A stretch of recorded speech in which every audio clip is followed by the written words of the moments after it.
మీ business ఏదైనా మీ ఊర్లో promotion చేయాలంటే అది సుమన్ టీవీతోనే సాధ్యం. ఇప్పుడే సంప్రదించండి.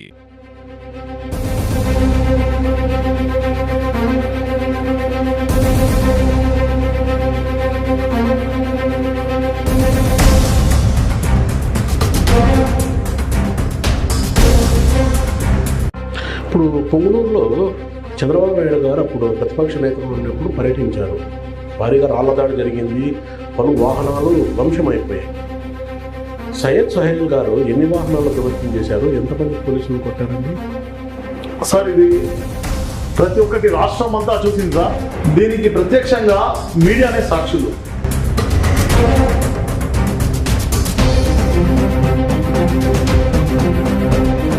సయ్యద్ సోహెల్ గారి పైన వైఎస్ఆర్ పార్టీ అధికారంలో ఉన్నప్పుడు ఎన్ని కేసులు పెట్టారండి? ప్రస్తుతానికి ఒక 16 కేసులు ఉన్నాయి. మీ పైన రౌడీ షీటర్ కూడా ఓపెన్ చేయడం జరిగింది. 2022కు ముందు ఇలాంటి కేసెస్ రాజకీయంగా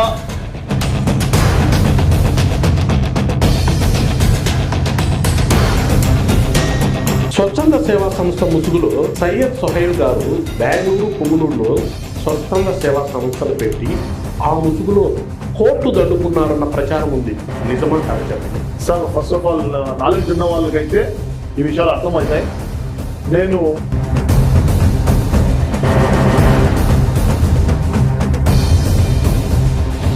ఓకే అండి, ఒక స్టేట్కి వస్తున్నాడు, చెప్పండి, నిజాయితీగా సమాధానం చెప్పండి. మీ పైన ఓ పోలీస్ స్టేషన్లో రేప్ కేసు కూడా ఉంది. ఇది రాజకీయ ఒత్తిడిలో భాగంగా పెట్టారా, లేకపోతే నిజంగానే మీరు అటెంప్ట్ చేశారంటే? నేను ఏమన్నా నా కింద ఇంకొక 16 మంది అంటే మొత్తం 17 కాన్స్టిట్యున్సీ వైజ్ మొత్తం నాయకుల్ని ఆ కేసులో. పొంగునూరులో పెద్దిరెడ్డి రామచంద్రారెడ్డి గారు ఎమ్మెల్యే, అప్పుడు మినిస్టర్గా కూడా ఉన్నారు. అంటే మీరు పార్టీలో చేరండి. జనరల్గా అప్పట్లో రాష్ట్రంలో మొత్తం వాళ్ళ హవానే నడుస్తుంది.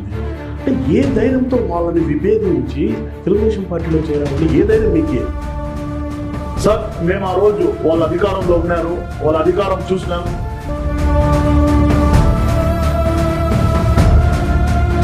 సయ్యద్ సోహెల్ ఆర్థిక పరిస్థితి 0.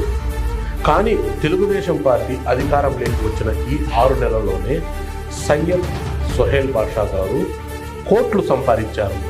ఒక ఆరోపణ ఉంది. ఈ 6 నెలల్లోనే ఇది ఎలా సాధ్యమైంది? నేను కోట్లు సంపాదించి నేను ఒక స్థాయిలో ఉండడం అనేది వాస్తవం.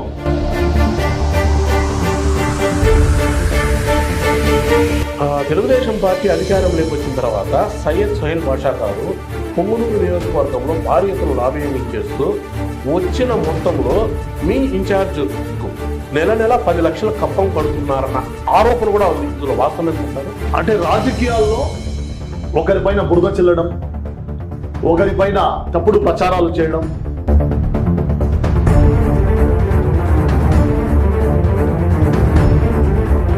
ఎన్ని రోజులు జైల్లో ఉన్నారు? సుమారుగా జైల్లో ఉన్నాను. అదొక ఎత్తు అయితే, నేను జైలు నుంచి బయటకు రావడం, జైల్లో ఉన్నప్పుడు నాకు పార్టీ నుంచి పెద్దలు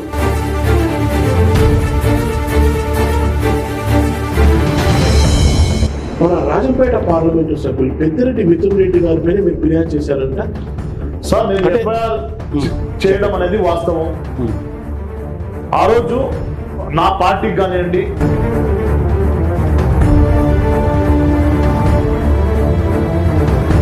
పొంగునూరు నియోజకవర్గంలో తెలుగుదేశం పార్టీలో చాలా మంది నాయకులు ఉన్నారు, చైర్మన్. నేను ఎలా వచ్చిన సయ్యద్ బాషా అప్పుడే చైర్మన్ టికెట్, ఎందుకు మీరు ఏం చేశారంటే మీకు చైర్మన్ టికెట్ ఆశిస్తున్నారంటే ఏం చెప్తారు? సార్, నా పొంగునూరు ప్రజలు, నేను చైర్మన్ కావాలనేది సెకండరీ సార్. నా అధిష్టానం ఒకటి నిర్ణయిస్తే ఏం చైర్మనే కదా సార్. మీరు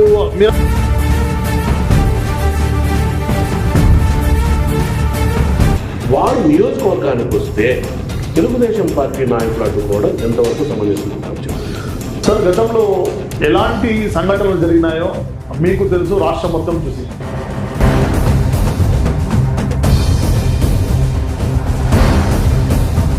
మీరు పెద్దిరెడ్డి మిథున్ రెడ్డి గారి మీద కంప్లైంట్ చేశారు. రేపు పొద్దున పొరపాటున ఆ పార్టీ అధికారంలోకి వస్తే పొంగునూరులో తిరుగుతారా మీరు?